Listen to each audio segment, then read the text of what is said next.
ಇಡಿ ಜಪ್ತಿ ಆದೇಶದ ಬಗ್ಗೆ ಟಿವಿ9 ಎಕ್ಸ್ಕ್ಲೂಸಿವ್ ರಿಪೋರ್ಟ್ ಅನ್ನ ನಿಮ್ಮ ಮುಂದೆ ಇಟ್ಟಿತ್ತು. ಟಿವಿ9 ಎಕ್ಸ್ಕ್ಲೂಸಿವ್ ರಿಪೋರ್ಟ್ಗೆ ಸಿಎಂ ಪ್ರತಿಕ್ರಿಯೆಯನ್ನ ಕೊಟ್ಟಿದ್ದಾರೆ. ನನ್ನ ಇಮೇಜ್ ಅನ್ನ ಡ್ಯಾಮೇಜ್ ಮಾಡೋ ಕೆಲಸ ಆಗ್ತಾ ಇದೆ, ನನ್ನನ್ನ ಟಾರ್ಗೆಟ್ ಮಾಡಿ ಇಡಿ ತನಿಖೆ ಮಾಡ್ತಿರೋದು, ಅಕ್ರಮ ಹಣ ವರ್ಗಾವಣೆ ಆಗಿರೋದಕ್ಕೆ ಸಾಕ್ಷಿ ಏನಿದೆ ಅಂತ ಮೈಸೂರಿನಲ್ಲಿ ಮುಖ್ಯಮಂತ್ರಿ ಸಿದ್ದರಾಮಯ್ಯ ಪ್ರಶ್ನೆ ಮಾಡಿದ್ದಾರೆ. ಇಡಿ ನನ್ನನ್ನ ಟಾರ್ಗೆಟ್ ಮಾಡಿ ತನಿಖೆ ಮಾಡ್ತಿದೆ ಅಂತ ಆರೋಪ ಮಾಡ್ತಾ ಇದ್ದಾರೆ ಸಿದ್ದರಾಮಯ್ಯನವರು. ಮುಡಾ ಹಗರಣ ತನಿಖೆ ನಡೆಸ್ತಾ ಇರುವಂತಹ ಇಡಿ ಜಪ್ತಿ ಆದೇಶದಲ್ಲಿ ಸಿಎಂ ಹೆಸರು ಪ್ರಸ್ತಾಪಿಸಿದೆ. ಅಕ್ರಮ ಹಣ ವರ್ಗಾವಣೆ ಯತ್ನದಲ್ಲಿ ಸಿಎಂ ಭಾಗಿ ಆಗಿದ್ದಾರೆ ಅಂತ ಉಲ್ಲೇಖ ಮಾಡಿದೆ. ಈ ಬಗ್ಗೆ ಪ್ರತಿಕ್ರಿಯಿಸಿರೋ ಸಿಎಂ, ಇಡಿ ಅವರು ನನ್ನ ಟಾರ್ಗೆಟ್ ಮಾಡ್ತಾ ಇದ್ದಾರೆ ಅಂತ ಗರಂ ಆಗಿದ್ದಾರೆ.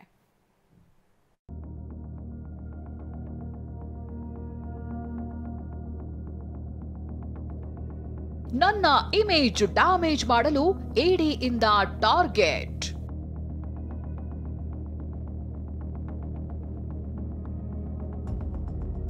ಇಡಿ ತಾತ್ಕಾಲಿಕ ಜಪ್ತಿ ಆದೇಶಕ್ಕೆ ಸಿದ್ದರಾಮಯ್ಯ ಕೌಂಟರ್.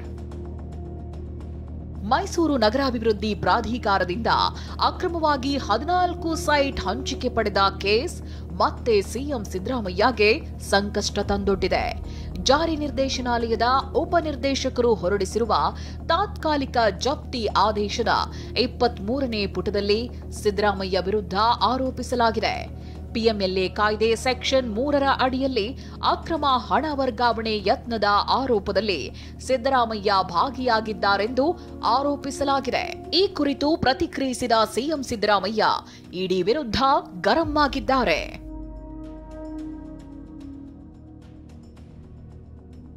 ನನ್ನ ಇಮೇಜ್ ಡ್ಯಾಮೇಜ್ ಮಾಡೋ ಕೆಲಸವಾಗ್ತಿದೆ, ನನ್ನ ಟಾರ್ಗೆಟ್ ಮಾಡಿ ಇಡಿ ತನಿಖೆ ಮಾಡ್ತಿದೆ, ಇದು ಉದ್ದೇಶಪೂರ್ವಕ ಅಂತ ಸಿಎಂ ಆರೋಪಿಸಿದ್ದಾರೆ. ಹೈಕೋರ್ಟ್ ಮನಿ ಲಾಂಡ್ರಿಂಗ್ ಬರೋದಿಲ್ಲ ಅಂತ ಹೇಳಿದೆ. ಹೀಗಿರುವಾಗ ಅಕ್ರಮವಾಗಿ ಹಣ ವರ್ಗಾವಣೆ ಆಗಿರೋದಕ್ಕೆ ಏನ್ ಸಾಕ್ಷ್ಯ ಅಂತ ಸಿಎಂ ಪ್ರಶ್ನಿಸಿದ್ದಾರೆ. ಸೀಜ್ ಮಾಡಿರೋದು ಸೀಜರ್ ರಿಪೋರ್ಟ್ ಬೇಕು ಅಂತ ಪೊಲಿಟಿಕಲ್ ಆಗಿ ಮಾಡ್ತಾ ಇದ್ದಾರೆ.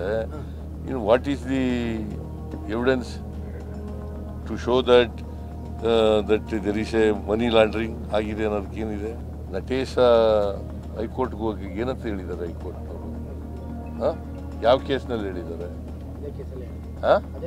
ಮತ್ತೆ ಅದು ಅಪ್ಲಿಕಬಲ್ ಅಲ್ವಾ? ಹೈಕೋರ್ಟ್ನವ್ರು ಹೇಳಿರೋದು ಅಪ್ಲಿಕಬಲ್ ಅಲ್ವಾ for the entire case? Is it not applicable? Natesha commissioner ಆಗಿದ್ದವನು, ಅವನು ಕೋರ್ಟ್ಗೆ ಹೋಗಿದ್ದಾನೆ. ನನ್ನನ್ನು ಮನೆ ಸರ್ಚ್ ಮಾಡಿದ್ದು, ನೋಟಿಸ್ ಕೊಟ್ಟಿರ್ತಕ್ಕಂಥದ್ದು, ನನಗೆ ಕರೆದಿರ್ತಕ್ಕಂಥದ್ದು ಕಾನೂನು ಬಾಹಿರ ಅಂತ ಕರೆದಿದ್ದಾರೆ. ಮತ್ತು ಇದು ಮನಿ ಲಾಂಡ್ರಿಂಗ್ ಅಲ್ಲ ಅಂತ ಹೇಳಿದ್ದಾರೆ. ಅವರು ಮನಿ ಲಾಂಡ್ರಿಂಗ್ ಅಲ್ಲ ಅಂತ ಹೇಳಿದ್ದಾರೆ, ಕರೆದು ತಪ್ಪು ಅಂತ ಹೇಳಿದ್ದಾರೆ. ಅಂದಮೇಲೆ ಮೂಡಾದವರು ಅಲ್ಲ ಎಂಥವ್ರು ಇಡಿಯವರು ಮಾಡ್ತಾ ಇರ್ತಕ್ಕಂಥದ್ದು ಮನಿ ಲಾಂಡ್ರಿಂಗ್ ಅಲ್ಲ ಅಂತ ಹೈಕೋರ್ಟ್ನವರು ಭಾಳ ಸ್ಪಷ್ಟಪಡಿಸಿದ್ದಾರೆ. ಪೊಲಿಟೈಸ್ ಮಾಡ್ತಾ ಇದ್ದಾರೆ, ಉದ್ದೇಶಪೂರ್ವಕವಾಗಿ ಪೊಲಿಟೈಸ್ ಮಾಡ್ತಾ ಇದ್ದಾರೆ. ಯಾಕಂತಂದರೆ ದೇರ್ ಇಸ್ ನೋ ಅಲ್ಲಿ ಇಲಿಗಾಲಿಟಿ ಇಲ್ಲ, there is no money laundering. ಆದರೂ ಕೂಡ ನನ್ನನ್ನು ತೇಜೋವಧೆ ಮಾಡಬೇಕು ಅಂತೇಳಿ ಮಾಡ್ತಾ ಇದ್ದಾರೆ. ಬಿಜೆಪಿ ತಾಳಕ್ಕೆ ಜಾರಿ ನಿರ್ದೇಶನಾಲಯ ಕುಣಿಯುತ್ತಿದೆ ಎಂದ ಯತೀಂದ್ರ.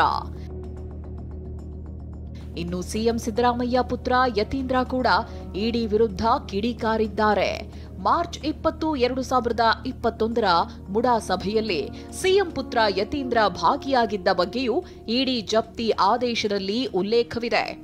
ಈ ಬಗ್ಗೆ ವಾಗ್ದಾಳಿ ನಡೆಸಿದ ಯತೀಂದ್ರ, ನನಗೆ ಮುಡಾ ಕೊಟ್ಟಿರುವ ನಿವೇಶನ ಕಾನೂನಾತ್ಮಕವಾಗಿದೆ, ಕೇಂದ್ರದವರು ಇಡಿ ಮೇಲೆ ಒತ್ತಡ ಹೇರ್ತಿದ್ದಾರೆ, ಬಿಜೆಪಿ ತಾಳಕ್ಕೆ ಜಾರಿ ನಿರ್ದೇಶನಾಲಯ ಕುಣಿತಿದೆ, ಇಡಿ ಬಳಿ ನಮ್ಮ ವಿರುದ್ಧದ ಯಾವ ಸಾಕ್ಷ್ಯವೂ ಇಲ್ಲ ಅಂತ ಹೇಳಿದ್ದಾರೆ. ನಮಗೆ ಕೊಟ್ಟೋದು ಕಾನೂನಾತ್ಮಕವಾಗೇ ಇದೆ ಅಂತ ಅವ್ರಿಗೂ ಗೊತ್ತು. ಆದರೂ ಕೂಡ ಬೇಕು ಅಂತ ಹೇಳಿ ಅವ್ರ ಮೇಲೆ ಪಾಪ ಭಾಳ ಪ್ರೆಷರ್ ಇದೆ.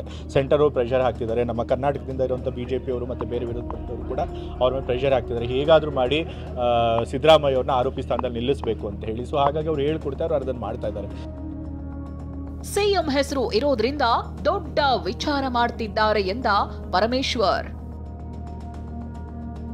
ಮುಡಾ ಅಕ್ರಮ ಯತ್ನದಲ್ಲಿ ಸಿಎಂ ಭಾಗಿಯಾಗಿದ್ದಾರೆಂಬ ಆರೋಪದ ಕುರಿತು ಪ್ರತಿಕ್ರಿಯಿಸಿರುವ ಗೃಹ ಸಚಿವ ಡಾಕ್ಟರ್ ಜಿ ಪರಮೇಶ್ವರ್, ಸಿಎಂ ಹೆಸರು ಇದ್ದಿದ್ರಿಂದ ದೊಡ್ಡದು ಮಾಡ್ತಿದ್ದಾರೆ, ಬೇರೆಯವರ ಹೆಸರಿದ್ದಿದ್ರೆ ಇಷ್ಟು ದೊಡ್ಡದಾಗ್ತಿರ್ಲಿಲ್ಲ ಎಂದಿದ್ದಾರೆ. ಮುಖ್ಯವಾಗಿ ಇದು ಮುಖ್ಯಮಂತ್ರಿಗಳದ್ದು ಪಾತ್ರ ಅನ್ನೋದಷ್ಟೇ ಅಲ್ವಾ? ಬೇರೆಯವ್ರು ಮಾಡಿದ್ರೆ ಇಷ್ಟೊಂದೆಲ್ಲ ಆಗ್ತಾ ಇತ್ತಾ? ಬೇರೆಯವ್ರು ಮಾಡಿದ್ರೆ ಇಷ್ಟೆಲ್ಲ ಆಗ್ತಾ ಇತ್ತ ಹೇಳಿ? ಮುಖ್ಯಮಂತ್ರಿಗಳು ಮತ್ತು ಅವರ ಶ್ರೀಮತಿಯವರು ಇನ್ವಾಲ್ವ್ಮೆಂಟ್ ಇದೆ ಅನ್ನೋದ ಕಾರಣಕ್ಕಾಗಿ ಇಡೀ ಜಗತ್ತಿಗೆ ಇದನ್ನ ಹೇಳ್ಕೊಂಡು ಹೊರಟಿದ್ದಾರೆ ಬಿಜೆಪಿಯವರು. ಮುಡಾ ವಿಚಾರದಲ್ಲಿ ನನ್ನ ಯಾವ ಪಾತ್ರವೂ ಇಲ್ಲ ಎಂದ ಮಹದೇವಪ್ಪ. ಇನ್ನು ಇಡಿ ಜಪ್ತಿ ಆದೇಶದಲ್ಲಿ ಸಚಿವ ಎಚ್ಸಿ ಮಹದೇವಪ್ಪ ಸಂಬಂಧಿ ನವೀನ್ ಬೋಸ್ ಹೆಸರಿದೆ ಎನ್ನಲಾಗ್ತಿದೆ. ಈ ಬಗ್ಗೆ ಪ್ರತಿಕ್ರಿಯಿಸಿದ ಎಚ್ಸಿ ಮಹದೇವಪ್ಪ, ನಾನು ಹಾಗೂ ನನ್ನ ಅಣ್ಣನ ಕುಟುಂಬ ಪ್ರತ್ಯೇಕವಾಗಿದ್ದೇವೆ. ನವೀನ್ ಬೋಸ್ ತೆಗೆದುಕೊಂಡಿರುವ ಸೈಟ್ ಬಗ್ಗೆ ಗೊತ್ತಿಲ್ಲ, ನನ್ನ ಯಾವ ಪಾತ್ರವೂ ಇಲ್ಲ ಎಂದಿದ್ದಾರೆ. ಯಾವುದು ಏನೂ ಇಲ್ಲ, ನಮ್ಮ ರೋಲೇ ಇಲ್ಲ, ನಮ್ಮ ಇಂಟರ್ವ್ಯೂ ಆಗಿಲ್ಲ. ಚೀಫ್ ಮಿನಿಸ್ಟರ್ ಆಗಲಿ ನಾನು ಆಗಲಿ ಎಂದು ಆಡಳಿತದಲ್ಲಿ ಪ್ರವೇಶ ಮಾಡಿದವರೆಲ್ಲ ಮಧ್ಯ ಪ್ರವೇಶ ಮಾಡಿ ಅವನು ತಗೊಂಡಿದ್ದಾನೆ, ಕೊಟ್ಟಿದ್ದಾನೆ. It's between damn, no where we are connected. ಇಲ್ಲ, ಸಪ್ರೇಟಾಗಿ ಇದ್ದಾರಲ್ಲ, ಸಪ್ರೇಟಾಗಿ, ಅದಕ್ಕೂ ನಿಮ್ಮ ಇವ್ರಿಗೂ ಸಂಬಂಧನೇ ಇಲ್ಲ, ಸಪ್ರೇಟಾಗಿ ಇದ್ದಾನೆ ಅವನು. ಇಡಿ ತಾತ್ಕಾಲಿಕ ಜಪ್ತಿ ಆದೇಶದಲ್ಲಿರೋ ಅಂಶವನ್ನ ಸಿಎಂ ಸಿದ್ದರಾಮಯ್ಯ ತಳ್ಳಿ ಹಾಕಿದ್ದಾರೆ. ಇಡಿ ತನಿಖೆ ಉದ್ದೇಶಪೂರ್ವಕ ಎಂದಿದ್ದಾರೆ.